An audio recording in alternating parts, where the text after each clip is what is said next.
La paix. Joni sur le cadre de 2022, ma kalaneu ani ma minnu bi ko do farafina olu de farla nyanga ku bolo nyeshi malide do ma fo kakaye joni sur le cadre ma minnu bi ke cheboy u yu bolo nyeshi Ahmed Diané Simega prix Nobel de la paix. Le même Ahmed Diané Simega là. Le même oui. L'excellent ministre. Oui. Malide ta denyuma do fana tara il était ministre de l'équipement et des transports. Les échangeurs de ATT. Ambe ATT Tanou Baraba tout est Ahmed Diané Simega. Oui. Le troisième pont. C'était lui le soldat. Le troisième pont. Tu connais? Non. Et puis c'est mon frère hein. La route Bamako Banamba. Koulikoro Banamba. C'est mon frère. Eh? Non, il y a erreur. Il est Simega. Il est de Caille. Non, il Angedi Balenge Nyaniwa. Oui. Damba, Angedi Damba Nyaniwa. Il est de Nyoro. Pour être plus précis. Il est de Caille, oui. Oui, il est de Nyoro. Mais toi, tu es de Damba Djariso. Mais écoute. C'est la région de Koulikoro, tout près ici, derrière Banamba. You don't know. Tu n'as pas compris les relations. Afa. Allah Cheikhou Simega. Le premier milliardaire au Mali. Cheikhou Simega. Le premier diamantaire africain. En Europe. Cheikhou Simega. Onine fa Madi. C'est de où fara. Madi. Mais n'a jamais. Otekelenye. Ça c'est l'eau. Minjurugaja. Ogaja. Mina surma fiye. Afa. Allah Musa Diané. Misra. O ka dani Madi ka danya shine dunyama. O ye 2 minutes wolo ana an ye demsen na kenyo. O mazuru. Tenez donc. Koni. Diané Simega. Mais non, c'est mon frère Somado. Jean Djedou. C'est mon gars professeur Boubou Nyang.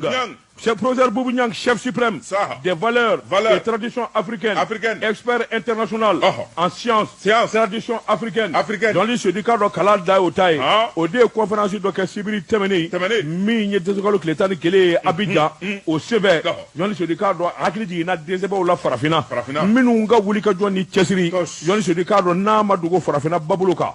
Ako, Gere Jokulu Mimbe, ni Obe Jamana Damadokofo, nous fera la Nyanga, Ikado. Minye Bajukwe ani Jiminumbu Franjala Kashoko Jiyirwa bi ma mimbo nyamayala ode Ahmed Diané Simega joni sudikado ay wulika jo minge ji kana ji nafa ni njamana nunu na joni sudikado wulika jo bado be nyebulo sidegena ni bunakuka ukomi ma prix Nobel de la paix joni sudikado minye Eric Ozanay ofana économiste écrivain do professeur de membre académie française joni sudikado fana bi Genève Water Hub joni sudikado centre universitaire Genève. Jean se du cadre ani abobulika jobare. Nunu mpele jele bene doaka. Nina. Na manye ka fo chena kaka. Farafina ikado Ahmed Diané Simega de na kaka. Aka sababu ye munye. Jean se du cadre ji. Akera sababu ye babulo ba mimbe abo Mali. Sénégali. Mauritanie. Jean se du akera sababu ye ni babulo ba ikado kakana. Ka ke yoro mi ni jamana dombena. Na akera hakili nyumanye.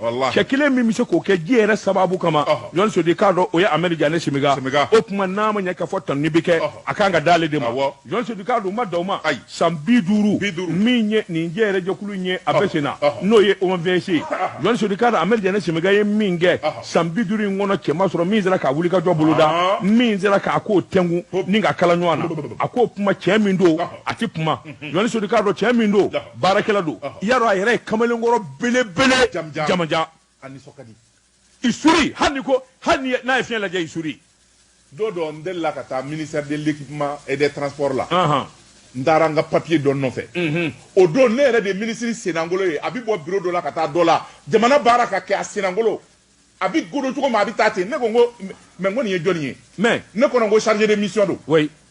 Jean Sedou. Ja chargé de mission o ministre yere de a Sénangolo ni ala na kira. Jean Sedou ne nyai. Ni ma wulula herela. Ni la mona herela. Iti yere bonya, iti yere fusaya moma. Wallahi. Aye kala de que même le bac, il a un bac français. Aye kala de que to jamana na ka wala joshi ka. No kera jama ati yere fusaya mama. C'est un travailleur. Wa afabe ma la ko donner. Le pont de Wabaria Gao. C'est lui. Le seuil de Guinée. C'est lui. La route Kati. Kabo Bamako kana Kati. Ka Glakuraye Aledo. Kabo Kati. Ka dashi kata Kolokani. Ka dashi Fokai. C'est lui sous Atete. Kouyaté. J'étais journaliste, Miyalo Nové.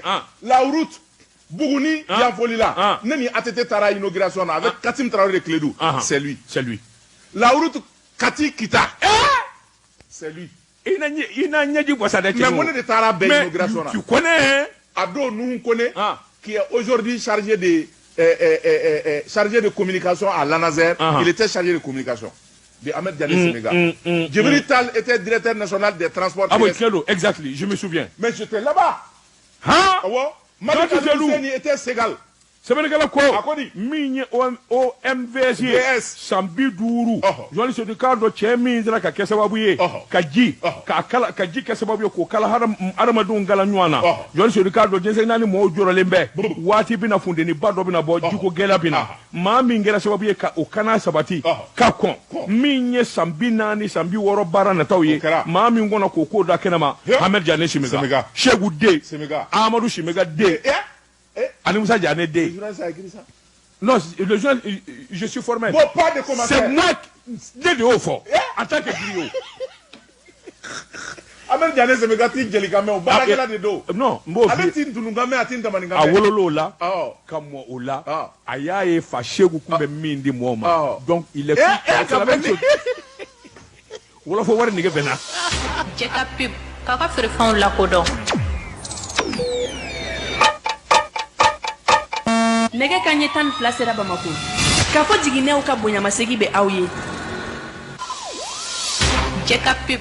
Mais munna u t'a wele de kana. C'était cadre intègre. Mali mago bɛ nin de la dans le gouvernement. Bon, même min f'i ye. Kana jamana baara. Il y a tellement de cadres comme ça. Comme ça. Maliens na. Minnu bɛ jamana kɔ kan. Ka mago ɲɛ maa wɛrɛw ye. Il y a trop de cadres comme ça. Ɲinɛ kelen bɛ minnu kɔ. Assimi a besoin de ces gens-là. Il a besoin de ces gens. Mais je te dis. Ahmed Diané Séméga, on le note.